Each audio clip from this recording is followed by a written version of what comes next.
इधर प्रधानमंत्री मोदी देश की विरासत और विकास के मंत्र पर देश को आगे ले जा रहे हैं।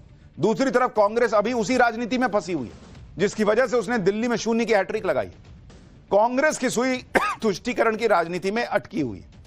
जैसे कर्नाटक में आज कांग्रेस सरकार ने बजट पेश किया जिसमें वक्फ संपत्तियों की सुरक्षा के लिए 150 करोड़ रुपए दिए गए, उर्दू स्कूलों के लिए 100 करोड़ रुपए दिए गए, अल्पसंख्यक कल्याण के लिए 1000 करोड़ रुपया दिया गया है। इस बजट में मस्जिद के इमाम को 6000 रुपए मासिक भत्ते का ऐलान हुआ है। इसी को लेकर बीजेपी ने आरोप लगाया कि यह तो कांग्रेस का हलाल बजट है।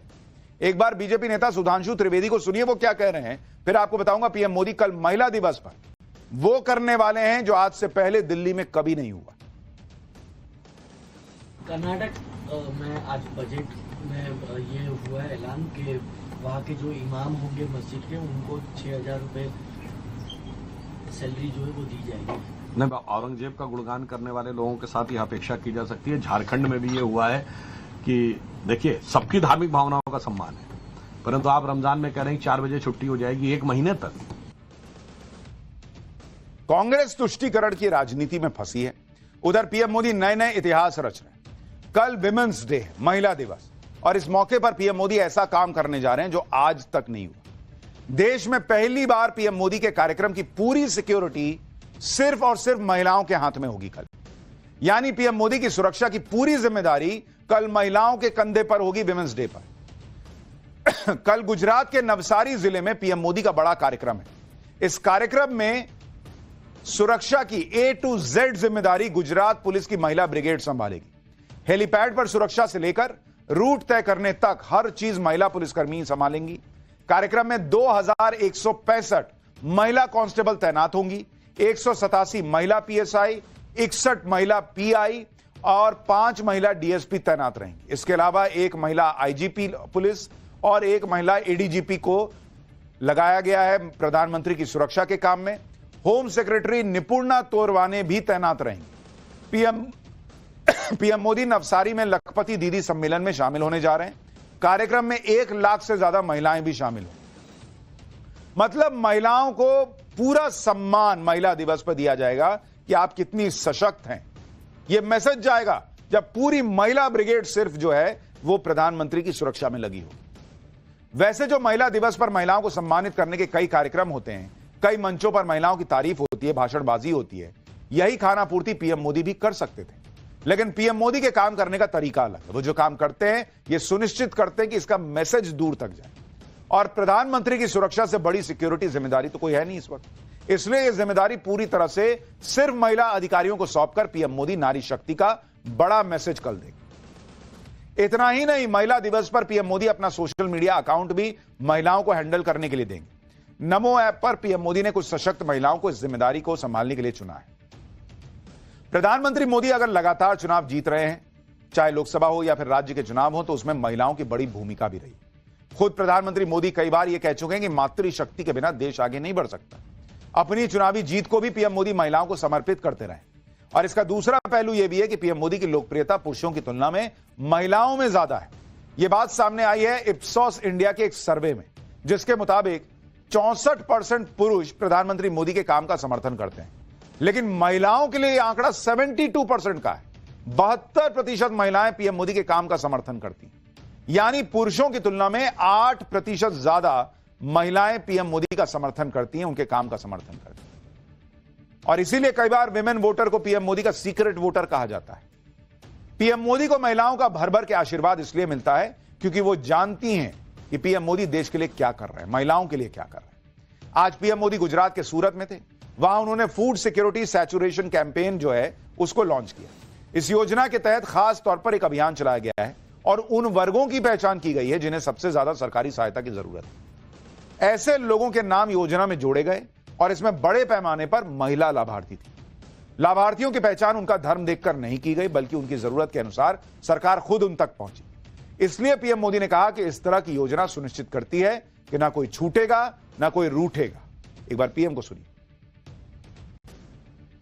न कोई भेदभाव, न कोई छूटे, न कोई रूठे और न कोई किसी को ठगे।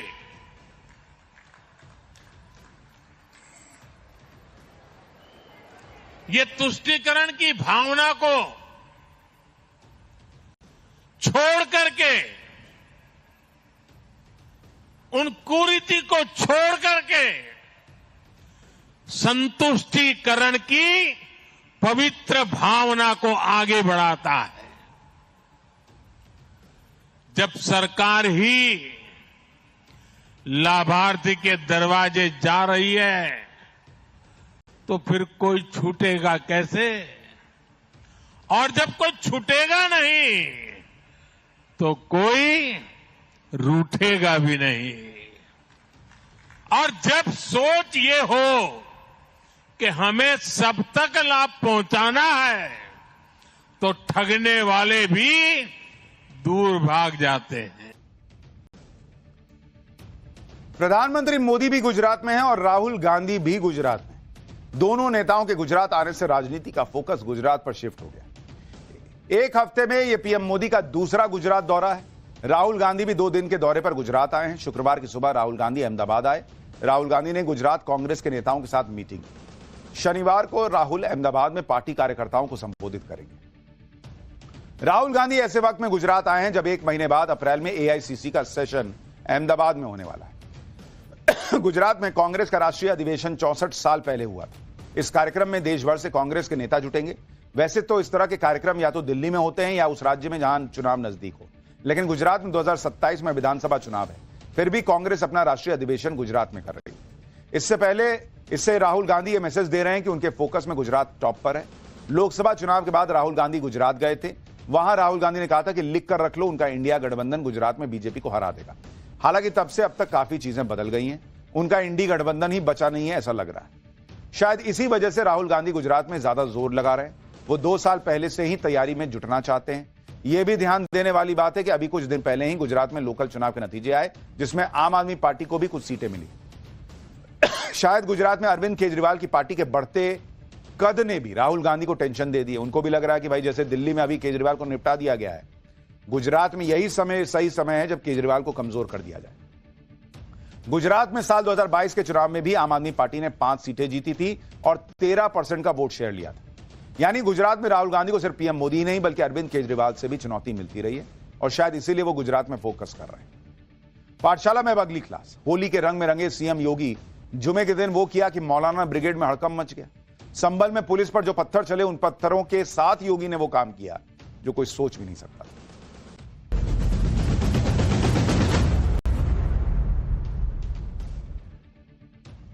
पीएम मोदी और सीएम योगी की जोड़ी किस तरह सनातनी आस्था और विकास को बैलेंस करके चल रही है, देश में रिलीजियस इकोनॉमी को रॉकेट बना रही है, इसकी झलक महाकुंभ में भी पूरी दुनिया ने देखी।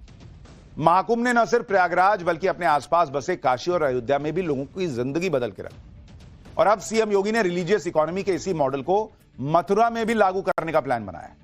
क्योंकि आप देखिए, पीएम मोदी और सीएम योगी के 3 पुराने एजेंडे रहे।